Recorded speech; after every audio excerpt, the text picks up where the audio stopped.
I'm Angel Massie, and you're now with me on Over Wildin Podcast.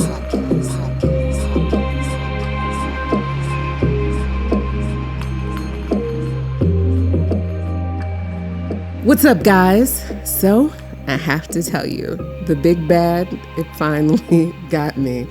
After 2 years of ducking and dodging COVID, the most vigilant, cootie mitigating, slightly hypochondriacal person on this planet, I'm talking about myself, I got COVID. And guess what? I haven't been out of the house since December 23rd. I realized that this is kind of a morbid way to open my second podcast, but I promised that I'd always be real with y'all. And the upside of it all is that I'm feeling better, I've tested negative, and I can offer y'all what worked for me to help me get through the worst of it. Now, this entire show isn't going to be about COVID, because how fun would that be? No, I mean, everyone has heard enough about COVID to last them a lifetime. But, you know, this is my podcast. I never had COVID before, and I just want to share some anecdotal, lived experience type information with you about, you know, what's happening, because there's a lot of misinformation out there. So what we're going to do is we're going to discuss tips to keep you healthy and well, especially during this COVID, flu, cold, upper respiratory season. And of course, I'm no medical professional, so seek out the advice of your doctors. But I do have a doctor on the show here with me who I've known for a while. She's my, playground friend. We went to the same middle school together in Baltimore, and she's going to give you some real, factual, vetted information that doesn't come courtesy of the latest conspiracy theory or meme. I'm also going to do a meditation for healing, health, and happiness. So let me just backtrack. I'm sure that y'all are wondering how I got COVID, considering I have not darkened the door since December 23rd. So many of you know, and some of you don't. My husband, he plays in the NFL. He plays for the Denver Broncos. So there was always some risk that it would come in our house, that we would get it. A lot of times, no mitigation strategy is perfect, and we avoided it for so long. But, he's traveling. He's, flying to a different city every other week. You can't legislate how other people choose to keep themselves safe. And in turn, unfortunately, in a pandemic, that has an effect on how safe you are. So my husband, he got it from a teammate. Bobby was masked. He is boosted. He caught it, and I guess he was exposed. And then 4 days later, he tested positive. He only had a headache and a slight cough. And that's in large part, I'm sure, to the vaccine, the booster, but also to his immune system, because he keeps himself healthy and well. And then I didn't think that I would get it. I'm not going to lie to you, because as soon as we found out that he was exposed, my husband quarantined away from us, and he wore an N95 mask so that things wouldn't get spread. But I guess, as they do happen, we're a married couple. I got COVID as well. My dad is temporarily living with us so that he can help look out for my son and I can still work. And I was worried that my infant would get it, my dad would get it, but neither one of them ever tested positive. But I did. I tested positive 4 days after my husband tested positive, or maybe like 5 days. So that'll go to show you that if you were exposed and then you take a COVID test the next day or 2 days later, that does not necessarily mean that you don't have it, because I had taken 6 tests up until the point that I tested positive. Like the night before at like 8 o'clock, I tested negative. That very next morning at 8 a.m., I tested positive. So this thing replicates and moves very quickly in your body, clearly. But long story short, my symptoms were like worse than my husband's. I experienced what is kind of tantamount to a bad sinus infection / flu, sore throat, stuffy nose, a weird kind of spacey feeling. I never really got the fatigue. The worst of my symptoms happened like 2 to 3 days after I tested positive, and then they began to resolve themselves. And my sister had to fly out here and take my infant because, he's not vaccinated. And I didn't know what kind of effect it would have on him. And some people say that this variant is just like a cold, but why would I take a chance with the life of my son? So he was away from me, and I had, I'm breastfeeding, so I'm pumping milk like 10 times a day, and my husband's taking it back and forth because by the time I tested positive, he could be in the house with me. And actually, he started to be negative almost immediately after I was positive. So it's funny how things work. But basically, yeah, that's how I got it. I'm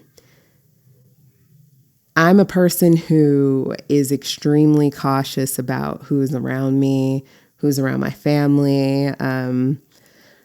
I'm a person who gets tested all the time, even though I don't really go anywhere right now because I have an infant. COVID is not something that I'm afraid of, but I'm respectful of it because I understand that people's reactions to it vary. And I'm also respectful of it because, I have my dad and my son, but also for all the people who I might encounter who are immunocompromised. So I've been in the house. You're hearing from me on the other side of it, like the immediate other side of COVID.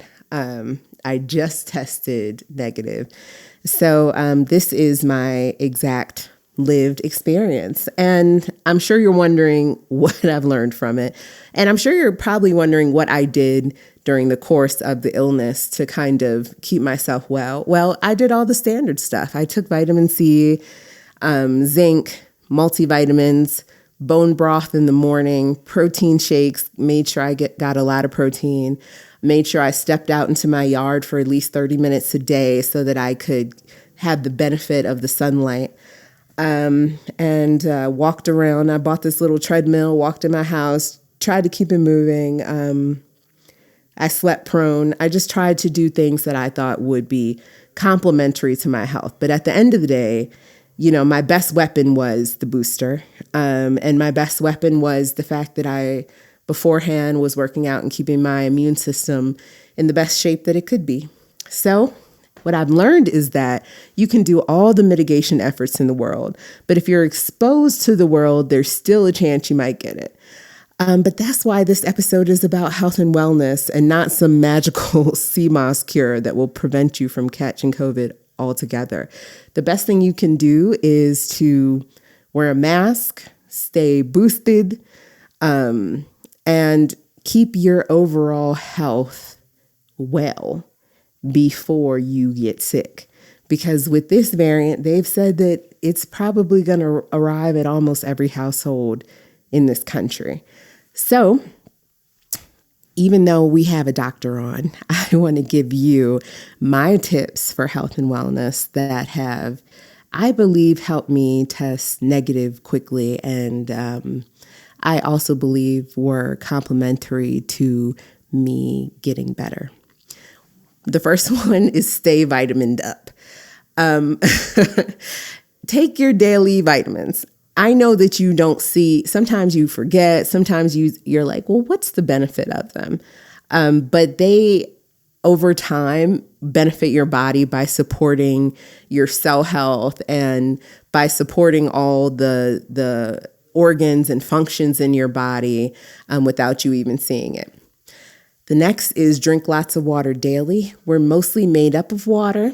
Like I said in the past episode, water is a calming and grounding force, but it also keeps you healthy. I mean, when I had COVID, I was so damn thirsty. I drank probably literally two gallons a day. Before that, I was already drinking a gallon a day. But I really believe that drinking and keeping me hydrated really helped me to not feel as crappy throughout the illness. So whether you have the flu, COVID, whatever you're going through, or if you're just healthy and well and listening to this, drink a lot of water. Drink it. The next is, I know I just said get vitamined up or stay vitamined up, but you should get most of your vitamins and nutrients from your food. A few years ago, I worked with a nutritionist who kind of changed my perspective on eating overall. I'm a foodie, so I love food. Me and my husband love going to different restaurants, like making our own recipes and all this stuff. But food is supposed to be for your health and wellness and enjoyment, but maybe just for your enjoyment 10% of the time. For the most part, it is supposed to be to refuel your body so that it can function at its maximum capacity. And so the best thing for you to do is to get most of your vitamins from food and your nutrients from food. And that means eating colorful foods. That means eating greens and different types of fruits and vegetables and having lean meat. And, I love a burger every now and then too, but, just practicing moderation and good healthy eating. The next thing is get a primary care physician. I don't know how many people I've talked to my age and younger and even older, I'm in my 30s, who don't have a primary care physician. And part of that is because there's like weird access to healthcare in this country. But it's so important that you get your labs, that you get your workups, that you see a primary care physician once a year, because your blood work and them checking you out, it can prevent you from having issues down the road. I went back to college a few years ago to study health and wellness. And one of my professors in one of those classes said, in your 30s is the time when you really take care of your body, like really, really double down on those healthy habits and in your 20s, because you can tell by your 40s who was taking care of themselves in their 30s. Just think about that.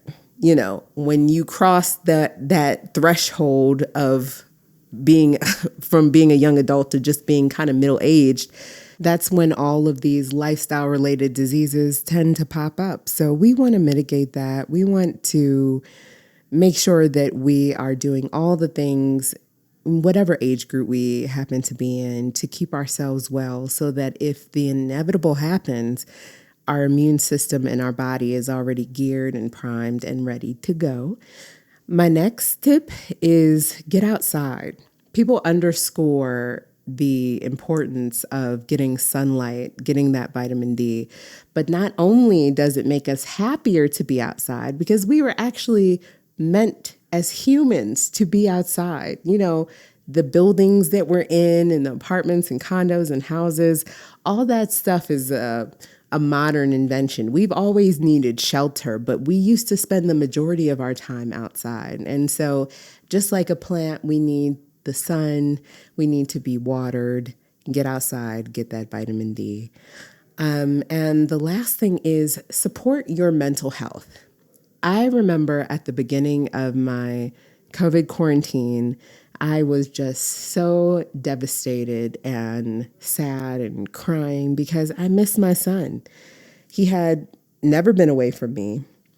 He had to go away with my sister, and I just felt this deep sense of loss and sadness. But in that same moment, I knew that I had to support my mental health and my body by kind of changing my attitude, because I knew if I stayed in that sad state that I wouldn't support my immune system.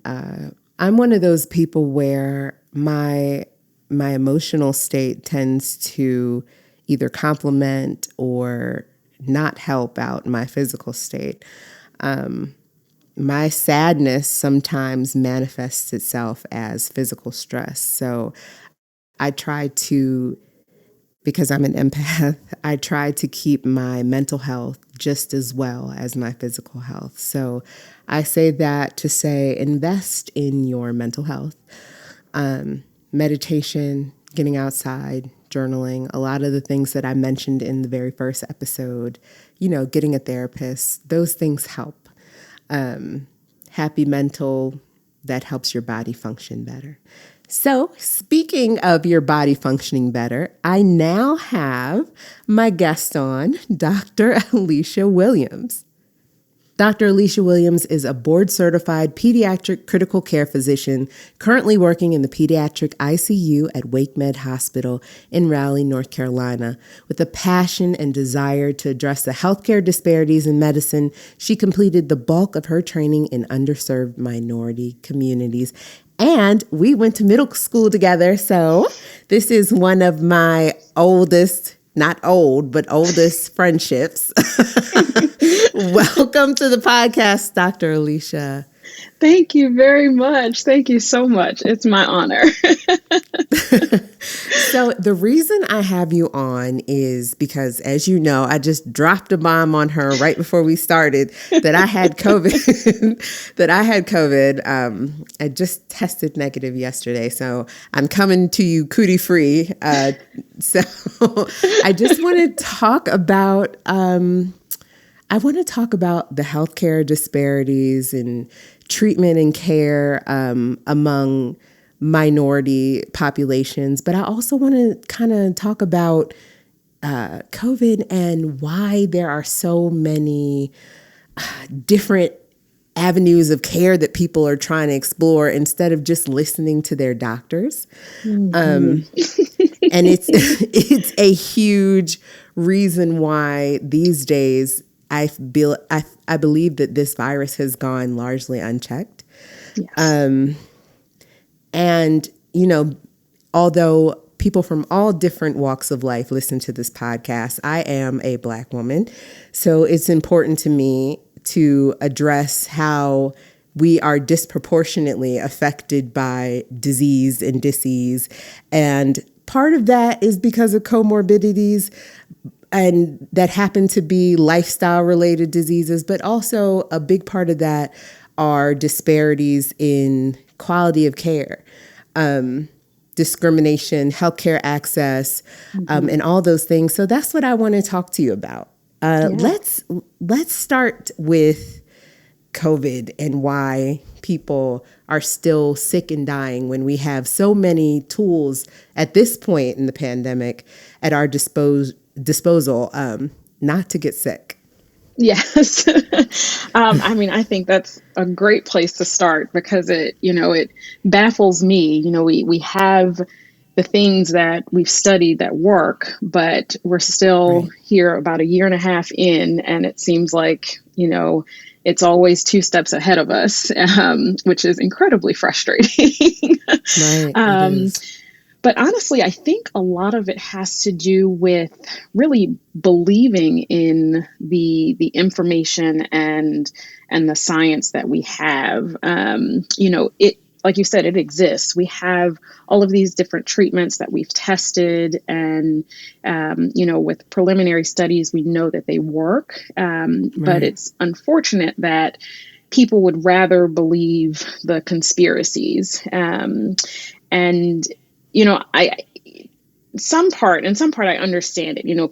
Conspiracy theories are exciting. They're dramatic, and everyone wants that underdog sort of story. But the problem is that it's costing us hundreds of thousands of lives, and as you mentioned, a disproportionate number of those are within our communities.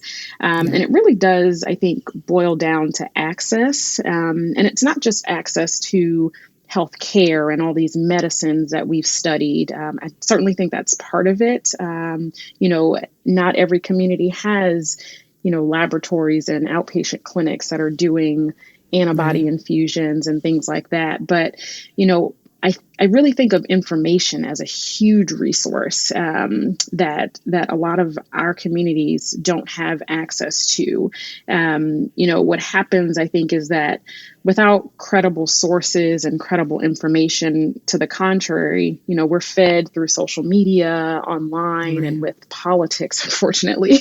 We're fed all of these theories, and then you have almost a confirmation bias when you hear one thing in the news about somebody that had some sort of side effect, that just feeds into this notion that you've already pretty much developed that, this medicine does work, even when the science says otherwise, or this vaccine doesn't work. Right. And so I think that's the biggest part of the problem. It's trying to figure out where that gap is in terms of, helping people to understand that these medicines and these therapies and these, lifestyle changes as far as masking goes, that they work, and getting people to essentially believe the hype that the things that we're telling you to do, they actually work, and trying, intentionally to kind of silence all of what the media is telling us, because the intentions of,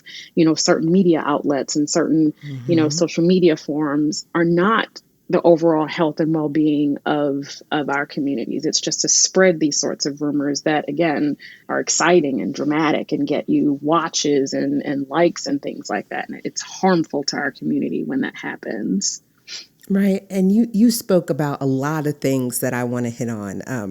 The first is conspiracy theories. Let's just debunk a few right now. Yes, Lord. Okay.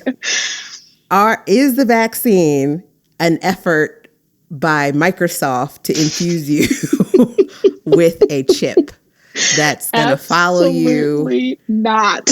Okay. All right. Okay, we got that one out of the way.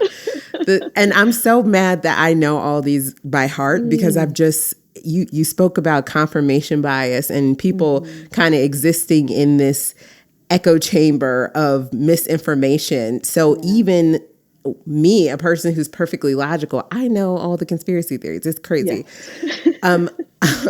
Another one is that the vaccine is actually gene therapy and some form of eugenics.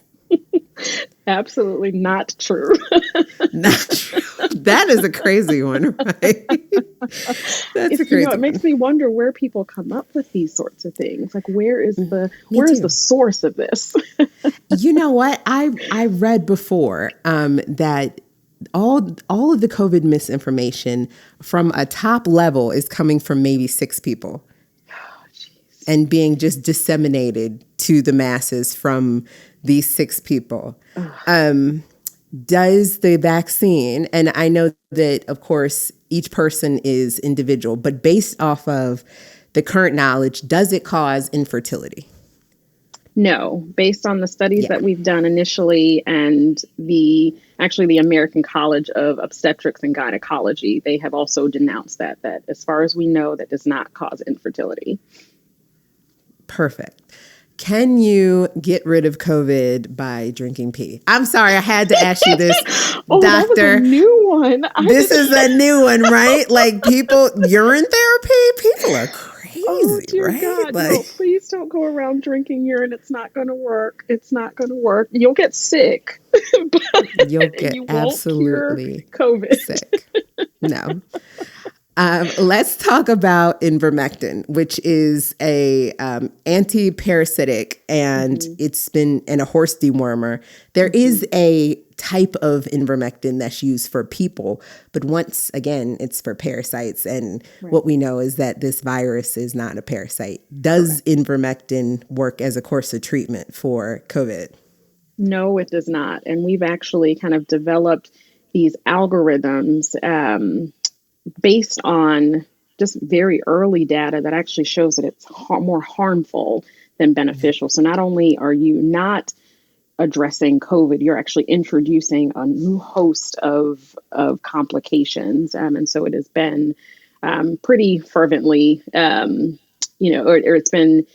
we've been not really warned, but it's been suggested that we do not use it. It's not in my arsenal at all for any of the patients that I take care of with COVID. Absolutely. I mean, people are silly. Just coming up with cures and stuff in their house, no scientific basis. No. It's crazy. And I don't understand why it's so easy to believe those sorts of therapies that are actually harmful for you and not the ones that we've shown are helpful. I don't understand where that disconnect is and what kind of leads people to believe in these completely off the wall therapies.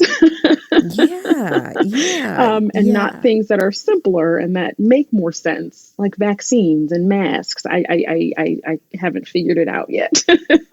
You know what? It's like people, unfortunately, in this country and around the world, ascribe to this kind of toxic individualism that says that anything that you say to me to do that seems like it would violate my personal freedom, I'm absolutely not going to do it. You know, it's like we're a bunch of babies because, wear a mask. It's really not that big of a deal. Not that big of a deal. And, you know, and to be completely honest, I mean, I went through a phase where I lost faith in humanity because, you know, something as simple as wearing a mask, something as benign as wearing a mask was not worth really saving someone else's life. And yes, that person could have been a stranger, but it also could have been your elderly grandmother or your cousin, or even if it was a stranger. Is something so simple as masking, is it not worth just one life saved? And that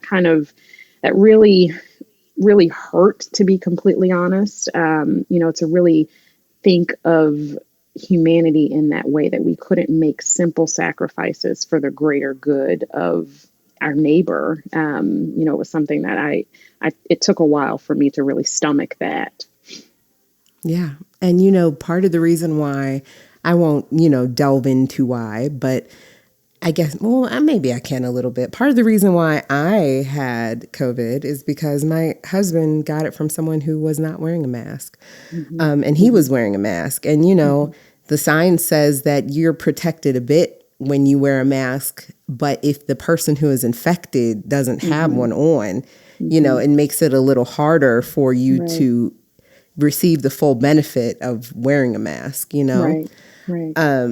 And the person who my husband happened to get it from, he disrupted a whole family. And luckily, I didn't spread it to anyone, but my husband gave it to me. And had I been not conscious enough to just stay my butt in the house, a whole host of other people could have gotten it from me too. So, people underscore the moral part of this pandemic, but it's so important because the lack of morality when you're sick and those standards of just keeping your stuff, your cooties to yourself, has driven it as well. Right. Yeah, we have super spreader events, and it came to a point where I stopped looking online, and because it infuriated me to see people, and this was early in the pandemic, cousins of mine, friends of mine at hookah bars and hookah lounges. Yeah, I seen it too, girl, in a club with, COVID dancing next to you. I said, you can't sacrifice one night out. You should probably be at home with your children anyway, but we'll skip over that. Right. It kind of speaks to our inability in this society to be happy with our own presence and our own self. It's kind of like this necessary escapism that we espouse, where we just have to be out and about, and we're not happy if that's not happening. Right. The last conspiracy theory, and there are so many. There are so many. Oh my gosh. I have this one friend, she's like an ex-friend now, that used to send me everyday conspiracy theories about why I shouldn't get the vaccine. And let me just say right now that if I hadn't gotten my booster, I'm sure what I went through would have been much worse. Because, here I am 9 days out, negative of COVID. And that is because I follow the science. Right. This issue around 5G. Have you heard that? Like that if you take the vaccine, that you're going to be, you're going to help somebody have 5 or 4 bars on their cell phone. Like I heard that early. And to be honest, I thought that sounded stupid enough to people that they stopped believing it, but I guess apparently not. They still believe it. It's still around there circulating on, the interwebs. Oh, Lord. And honestly, I think that I'd like to think that someone came up with this as a joke, not knowing that people are gullible and that they're looking for an excuse to denounce all that we've worked toward. And, it's dangerous, that the tongue is so dangerous. So And, dangerous. the things, and that's why, I take it as a very personal responsibility. When I hear it, there was a point in time where I was a little too frustrated, and I had to sit down with my emotions before I spoke and said something that I couldn't take back. Right. But after a while, I said, it's my responsibility when people send me things in my inbox, instead of ignoring it because I'm frustrated by it. I was still frustrated by it, but I had to address it. I said, because I may be the only voice of reason in this person's life. And so I have to tell them that this is nonsense. And that if you keep thinking this way and behaving this way, that as harsh as it is, you or someone close to you will die. And it's as simple as that. They will die. I can guarantee you, especially at this point, everyone knows someone, not just that has had COVID, but has died from COVID. Yeah. And that, that's something that I don't want anyone to have to go through, having to bury someone. And, the things that we see, and it's something that I don't want the majority of society to see. I never want someone to have to zip up a body bag or, toss somebody in a freezer truck. That's something that you unfortunately have to be a little trained to do. And it's what keeps my therapist in business. Yeah. But, the only way for us to stop this vicious cycle is for us to listen to the science, the actual science, not this research that you're doing on Facebook, this research that you're doing on Instagram, because to be blunt, that's not research. And that is so very disrespectful to people who actually research. Yeah. And, and I think the problem is I get some of it. I get that there is this mistrust of the system, and it's understandable, just because, as in most of the systems we're in right now, they weren't designed for us. But that's what people like me, as a Black woman physician, and the people that I have aligned myself with that, work with healthcare disparities, that's what we're here for. We're in that gap so that you don't have to do all the work yourself. I'm just asking you to trust me, and to trust that my intentions are to look out for our community, and my intentions are to advocate for our communities. And that's all I want you to do, is to just trust me, and to trust that the things that I have dedicated my career and my life to, that I take that seriously, that I take that oath very seriously, and that I'm not trying to confuse you. That honestly, it's as simple as I want you to live, and to live a happy, healthy life. And it's as simple as that. Yeah, because, they trust you when they come in because they're super sick, but not when they're in front of their computer, which is so backwards, right? So you trust me with your child, but you don't trust me with anything else. Exactly, to keep you safe. And you spoke about how there is this inherent medical distrust in the Black community. And, we know that it has its basis in the Tuskegee experiments of the 1930s, in the forced sterilization of Black women. It even goes as far back as Africans being experimented on in slave ships, Black mothers being experimented on as slaves on these plantations. A lot of people don't know that the first cesareans a lot of times were performed on Black women, much to the health and detriment of the mother and the child. Yep. And so we understand that, at least in the Black community, this mistrust, this distrust, it really does come from a real place. Right. Absolutely. But it also doesn't help that you have like the Dr. Sebis of the world. And I know that somebody is going to crucify me for saying this, but let's be clear. I don't know what Dr. Sebi was trying to do, but one, he was not a doctor. Two, he had no medical training to treat all the ailments that he said he could that he treat claimed with, that he could. yeah, with nuts and berries. You know what I mean? Like he said he could cure cancer with nuts and berries. I mean, Ooh, so it's, oh gosh. and then tell us, does sea moss work to cure COVID? No, Okay. it does not. It does not. Your sea moss doesn't, your urine doesn't, your just, and don't get me wrong, there are certainly, different approaches, like a holistic approach to medicine. So yes, I want, please take your vitamins and your elderberries and take those, because those things aren't harmful to you. Yes, they help your immune system overall. But when we're talking about, COVID specifically, and not just COVID, really a lot of the things that we see, there are scientifically based treatments for that are to augment your overall therapy. A lot of those things, this holistic approach, which I love, and I think it's important. Same. And I think some of it, some of it is culturally based, and that I entirely respect. But that's for your overall health, and that's to kind of keep you, to keep your immune system baseline at, in this very happy, healthy place. But then when you're attacked with COVID-19, with the flu, with a million other things that we see daily, sometimes that puts a stress on your immune system that those prior therapies alone can't handle. So I'm not saying that these therapies for COVID are in lieu of some of the other things that people are using, urine excluded. Please do not drink urine.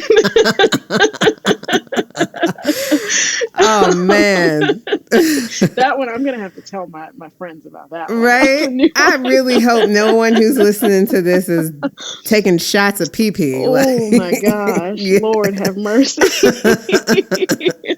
Yeah.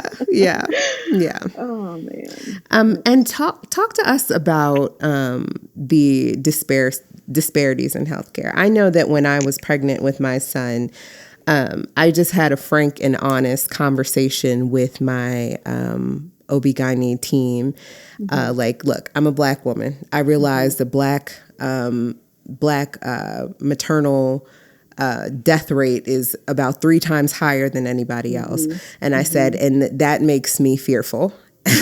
And so I just want to put it out there on the table that I don't want anything to happen to me because I'm a Black woman. And I'm not saying that, anything, you guys are discriminatory, because they're not. They were an amazing team, my birthing team. But I had to put it out there so we were on the same baseline of understanding.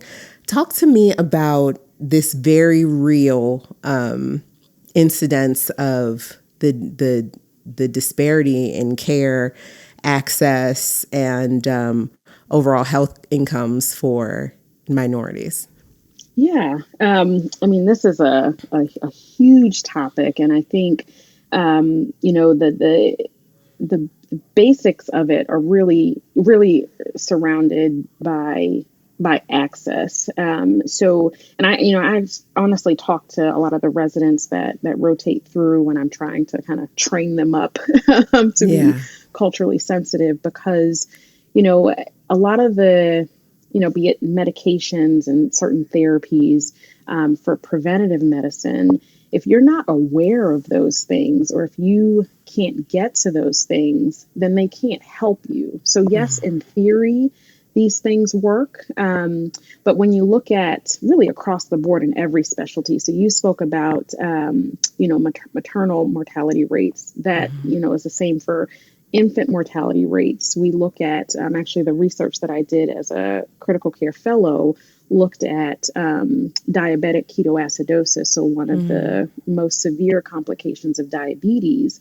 and that incidence being much higher in our minority populations. And, you have to kind of figure out where the root of that is. And it really is, if you have, this stereotypical single family household and a mom who's working 2 and 3 jobs, how do you expect her to get to these, monthly appointments to make sure that her kid's diabetes is under control? Or, we have these prescribing practices, and I think thankfully we've started to address them more in the institutions where I work. But, it's very easy for us to say, okay, go to the pharmacy and get this albuterol for your asthma or this insulin for your diabetes. But we don't think about, does mom have transportation to get to that pharmacy? Does mom have the money to pay for it if insurance doesn't cover it fully? Does mom have the flexibility, mom or dad, do they have the flexibility within their jobs, to take time off to take them to these well child visits? And so it boils down to really trying to understand an individual's, family situation, their social situation. And, I think of it as, we talk about this difference between equality and equity. Those are two different things. And, you have a population, yes, this resource is theoretically available, but you have to do more for some of our populations, and specifically for our minority populations, to make sure that they have the same reach to these things. If they're starting off at a disadvantage, then it doesn't matter if we know that good diabetes control prevents, brain swelling with bad diabetes, because if I can't get them to that first step, then we're going to continue to see these discrepant outcomes within minority communities. And until someone, and that's what the organizations that I'm involved in, that's what we focus on, where is the root of this and what do I need to do, both personally, in my own practices and more from a healthcare system, what sort of things do I need to implement to make sure that when we're making these clinical decisions, that we're actually taking the time and the initiative to say, what barriers can exist, and am I addressing all of those to make sure that the intended, outcome of this treatment plan is what it will be. Will they actually see the benefit of this, or am I just writing it down on a notepad to check that off the box and then not caring if they actually have the ability to follow through with it?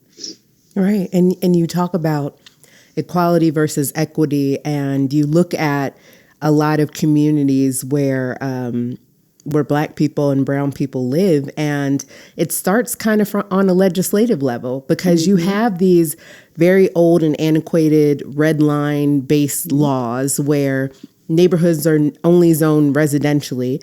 And so people are living in food deserts. They're living in areas where they don't have access to fresh food.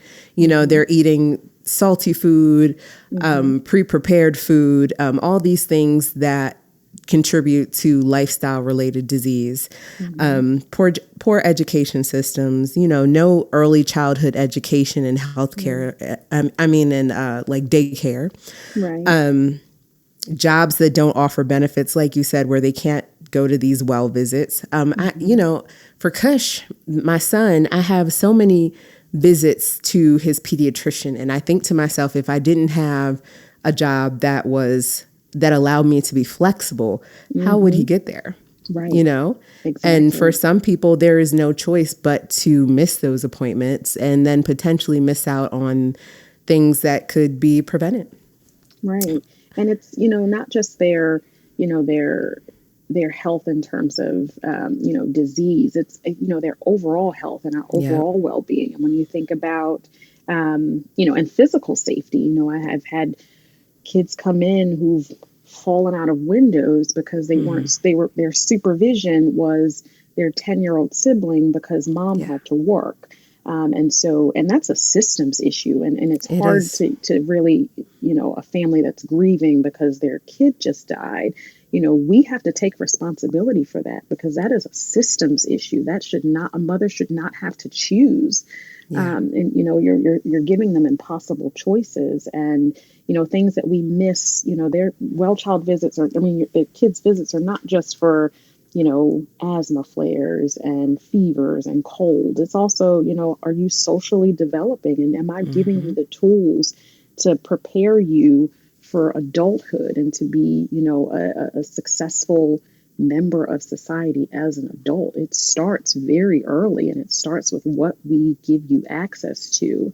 And we should all have access to it. But unfortunately, the design was not there. And, even the research that I did, I looked at geomapping, and certain communities, you might have one CVS maybe, but like you said, they're food deserts. They don't have, how far away is their nearest, pediatrician's office? How far away Exactly. is the nearest grocery store, or are their only options fast food? And if you're given the choice, yes, your kid has to eat. And so what is readily available to you? And that plays a huge role in because then we talk about the comorbidities, all of that, Yep. high blood pressure, diabetes, things that we've essentially kind of normalized in our community. Yeah. Every person that I know has a family member with diabetes. Yeah, or The sugar is real. hypertension. The sugar is real, right? I'm over here thinking like, man, I need to cut out them cookies. Right. But no, you're so right. And it brings this conversation back in a very 360 type of way to the morals that we share in this country, because we rather complain about how we don't want to pay for universal health care and how that's socialism, instead of helping individuals who need it. Right. And because there is no real basis and understanding of equality versus equity, there's like no idea that in order for our society to be equitable, we need universal health care. Yeah. We need universal early childhood education. We need, we need these things that will put people at least on the same baseline of overall health and wellness. Right. And it's, people being willing to make that investment, because you won't necessarily see the benefits tomorrow. No. It is going to cost more up front, and it is going to take more work up front, but the return that you get is for a healthier society overall.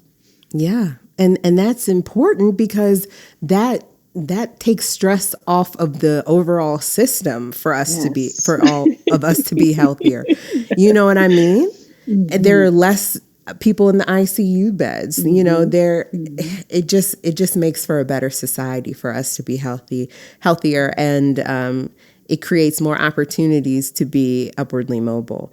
Mm-hmm. So, Dr. Alisha, I want to ask this. If you had tips for our listeners to help their overall health and wellness, what would you say that those are?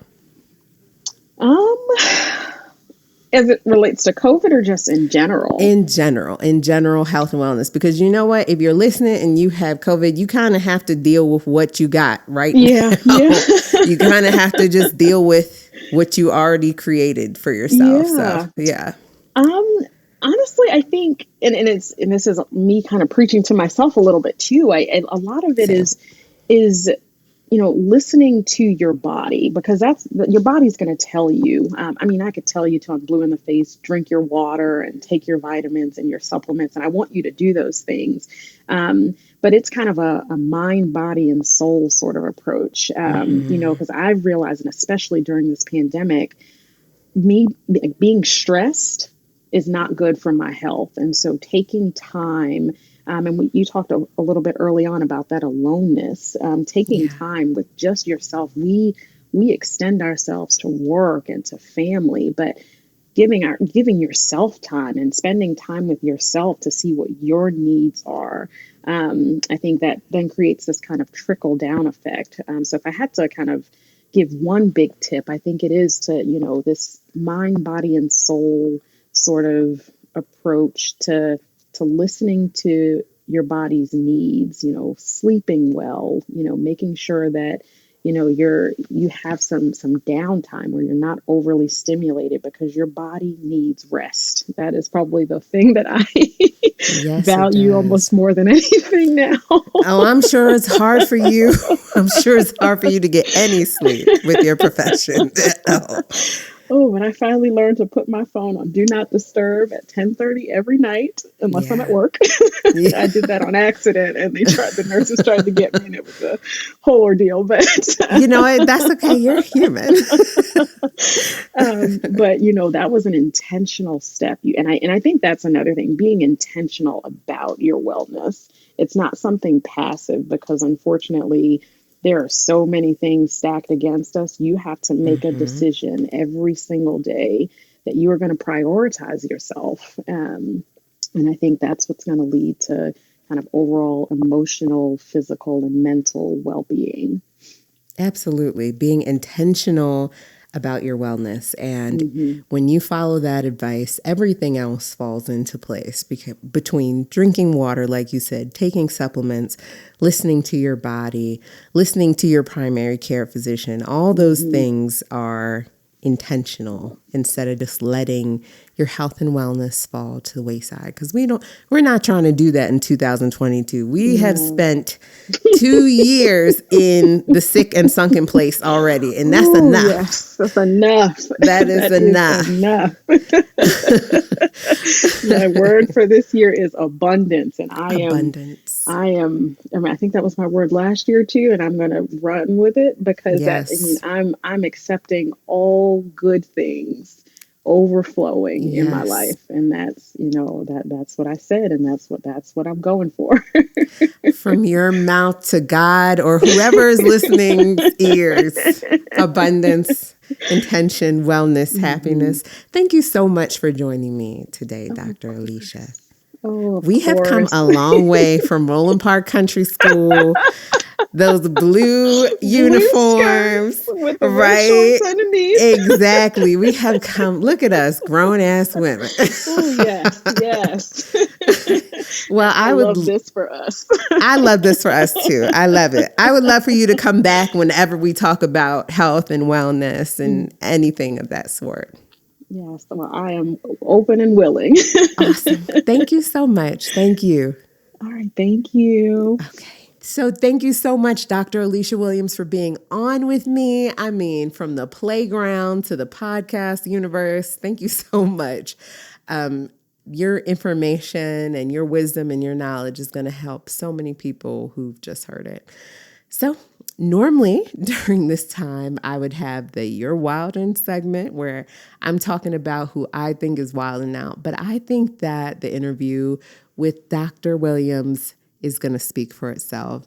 The people who are wilding this week are those who create disinformation and misinformation and these crazy memes that have helped to drive this pandemic into its third freaking year. So, I'm not going to go too much into that. I rather just have some good, happy energy and welcome you to this week's meditation. I invite you to settle into your space. Find a comfortable position on a chair or a cushion. A position of strength and stability.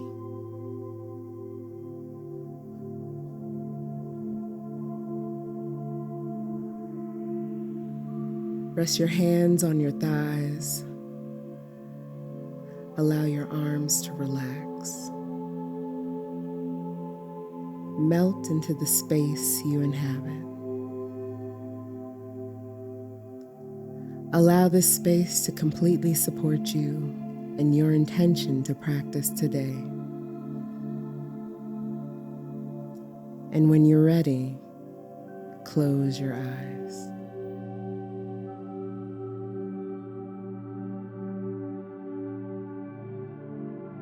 Drop out of your thinking mind and into the body.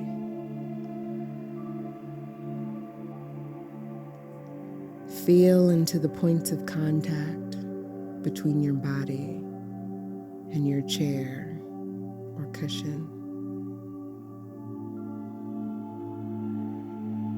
Your body and the floor.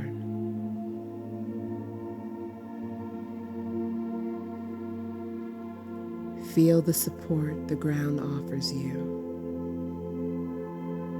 Stable, strong, and firm.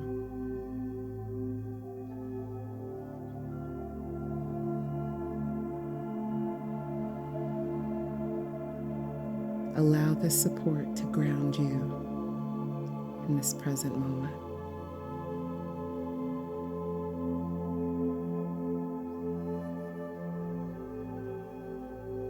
Feel your body heavy weighted and relaxed, as if you've become one with the ground or your seat.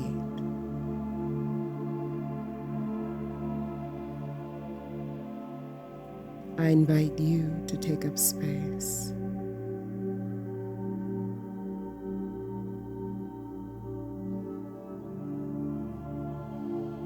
Melt into the place you inhabit.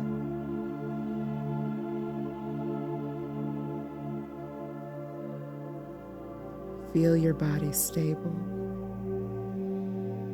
grounded, and unmoving.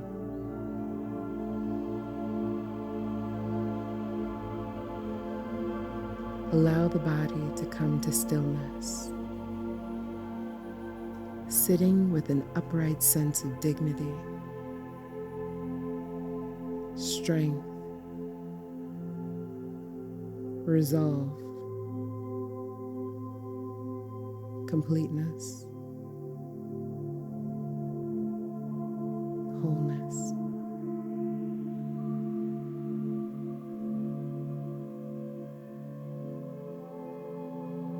Allow your presence to extend beyond you and fill the room.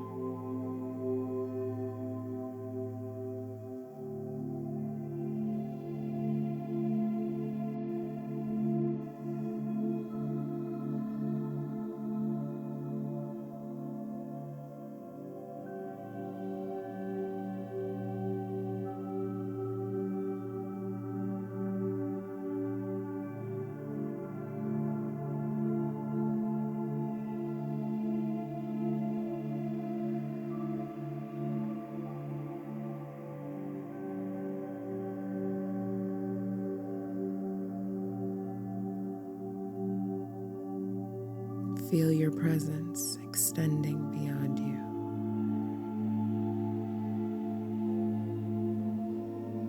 Feel yourself larger than life.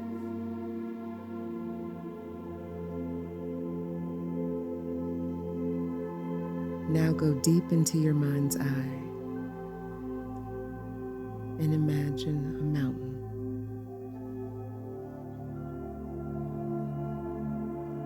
A big, beautiful, grand mountain. Its peak or peaks, its shape, its ragged symmetry.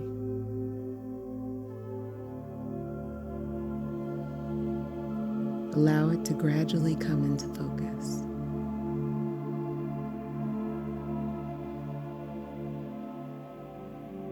It could be surrounded by furry evergreens, a lake at its base,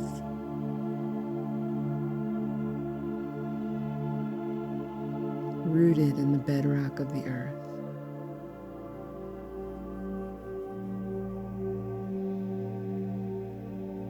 The sun could be shining. Incandescent rays on its peaks.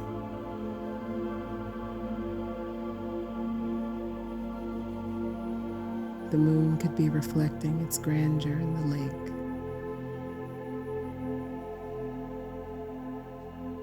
It could be covered in snow at its peaks. Waterfalls and streams caressing its slopes.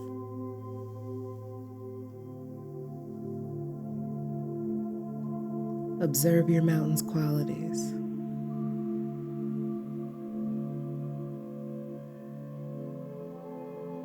Your mountain is unmoving amidst the life around it.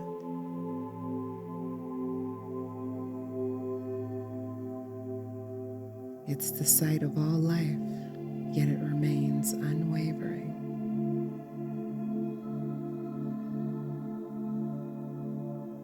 Imagine your mountain and sit beside it.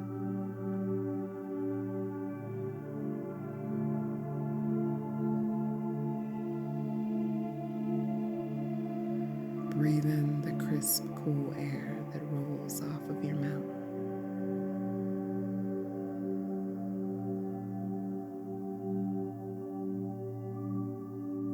Feel the breeze.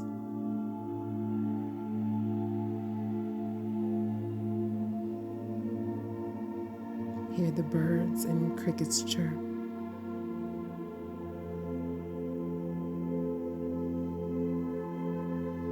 The leaves rustling.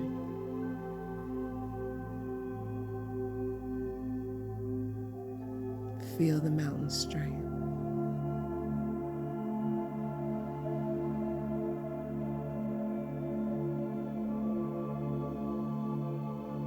Now imagine you are the mountain. Embody its stillness.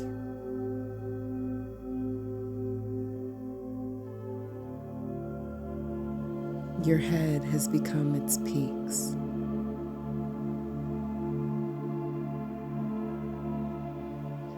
Your shoulders and arms, with their curves and dips, have become the sides and slopes of the mountain.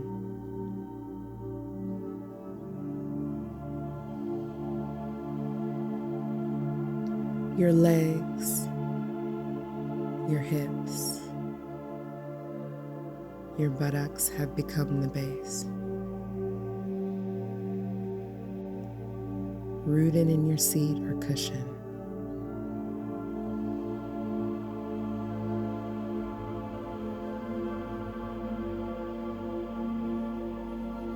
Your body is experiencing a sense of stability,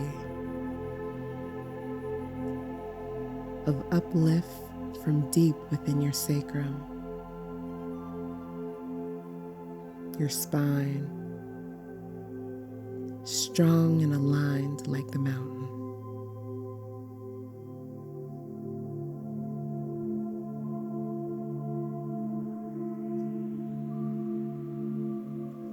You are strong and unwavering like the mountain, unmoving, allowing any and all thoughts to pass your peaks like clouds in the sky.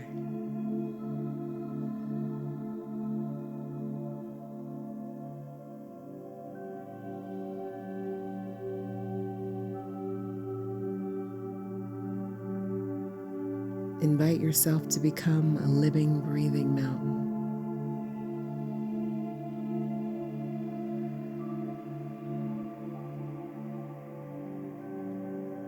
A centered, grounded, unmoving, rooted presence.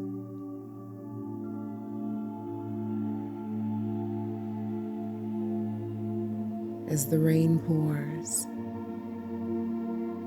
the sun shines, the thunder threatens, the snow settles in. Like the mountain, against the season's changes, you remain grounded.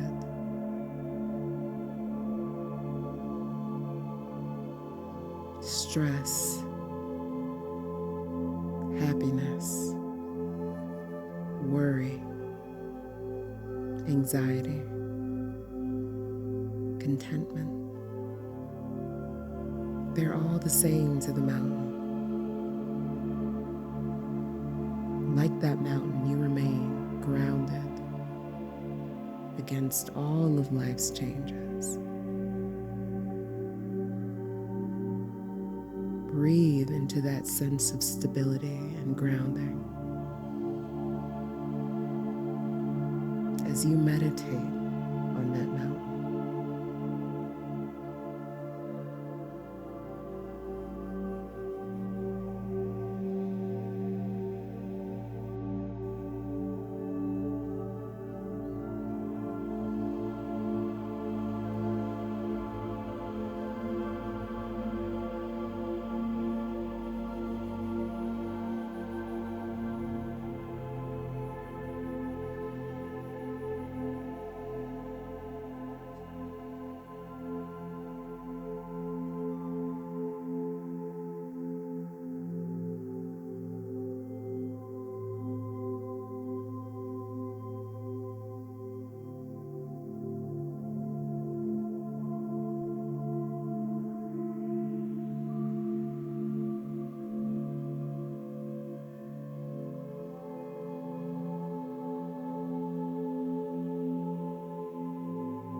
Let go of the mountain, but continue to resonate with the qualities of the mountain. Rooted, grounded, present, unwavering, powerful. You are all of those things. Take a few breaths to reflect.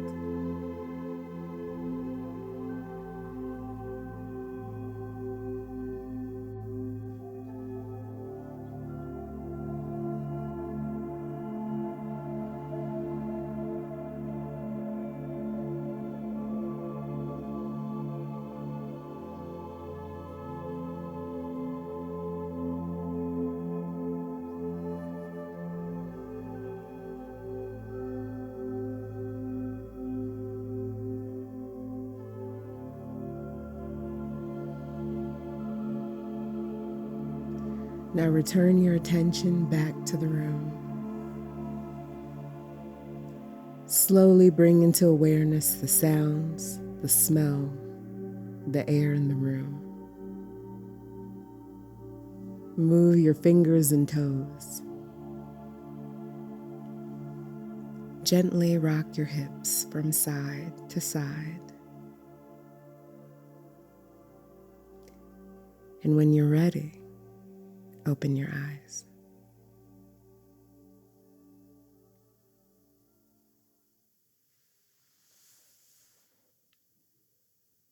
I say, y'all. I hope you enjoyed that mountain meditation. I always feel so relaxed after we meditate together. But before we wrap this episode up, I want to, as always, drop some gems and share with you the lessons that I learned in this past week of quarantine. The first is that nothing can substitute human connection. I missed my son so much. I missed my dad, my family, just being able to be outside and seeing people out and about. I miss that. And while it wasn't so long, it made me understand that the little moments of connection that we have with each other are so important towards our health and happiness. You know, we were not born on an island. We are not an island as humans. We need each other to connect, to be happy, to share our collective energy. And for that reason, we need to kick this pandemic in the butt so we can get back together. The next is nothing is a substitute for good health and wellness. Prioritize your health. Food and fun and alcohol and all that stuff will be there. I am a woman who has vices myself. You know, I've said before that I like to smoke cannabis, but the most important thing you can do for yourself is to get outside, to eat well, to drink water, and to prioritize your mental health and your wellness. And the last is prioritize your mental health. I know I just said that kind of, but it is another thing that has helped me to get through this quarantine, to get through this kind of family crisis without too much unhappiness. I tried to stay present-minded. I practiced mindfulness exercises. I meditated, I journaled, I just did what I could do to keep my mental happy. I found something every day to have gratitude for without too much unhappiness. I tried to stay present-minded. I practiced mindfulness exercises. I meditated, I journaled, I just did what I could do to keep my mental happy. I found something every day to have gratitude for. Well, I hope y'all enjoyed this second episode of the Wildin podcast, and I hope that moment of mental quiet served whatever purpose you needed today. Thank you for joining me on this episode of Wildin. We'll always drop some gems, hear from some folks, have some fun, and learn and grow together. If you have a question, want to hear me talk about a topic, bring a particular guest on, email me at info@overwildin.com and subscribe to the podcast and visit me at Overwildin or at Angel Era on Instagram. Music by Luciano, recording by Mystery Street Recording, and editing by my homie, my friend, Jeremy Cosley. Either you're green or growing or ripe and rotting, and on this podcast, we're always going to choose growth. Sexy ass growth together. And oh, I'm always forgetting this, but today's secret Get Right giveaway code is January. That's right. That's a pretty easy one. January. So reply to my post on Instagram so that I can send you some stuff so that you can get right for this new year, 2022. I'll see you next week. Later.